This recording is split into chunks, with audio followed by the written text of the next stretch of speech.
No tērā tau, ka kawe ake mātou I te pūrongo kia koutou e pāna ki te kaumātua o ngā puhi me te minita o te hāhi karaiti ana e aro nui ana ki te whakatū whare utu māma mo te hapori o Kaikohe.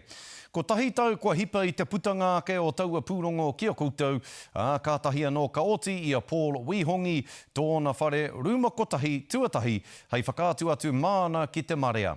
Hei tāna ko te tuatahi noi ho tēnei o te hia rau whare e hia nei ki te whakatū, anei rā a Harata Brown. E tuwhera ana ngā tatau ki tēnei whare hau. 4 years in the making, and we've got this product here that we can show people now. And so it's a big deal for us. It's you can touch it and feel it. Engari hei tā tēnei uri o ngā puhi e noho pō kai kaha tonu ana te tini o ngā whānau Māori. Money isn't available for our whānau. That's the reality. If whānau can get a deposit on one of these, they'd be in straight away. But they can't access money. That's the reality. The tribal is from Qatar. Hei tāta tauranga Aotearoa I te tau 2020 mātahi, kei raro rawa ngā whika whaitaitara āwhare a te Māori ki tō te hunga Europeana ki Aotearoa nei. You know, put a shell up and they may have their own builders and they'll be able to access material that becomes affordable for them. Nā whai anō ko tahi te rūma o tēnei whare, mena ko ngā whēkau noiho, kei tōna 50 mano tāra te utu.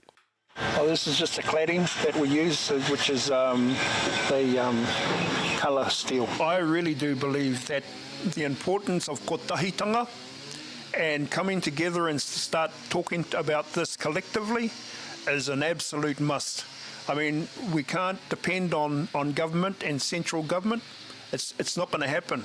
If we keep on doing that, we're going to go back further and further into this dilemma that we're in. Kei tōna 75 mano tāra te utu mo tēnei whare, kua mutu ngā mea katoa, hei tā Wihongi, e hihia hoki ana rātau ko tōna whānau te whakawhanake I o rātau whenua Māori tuku iho.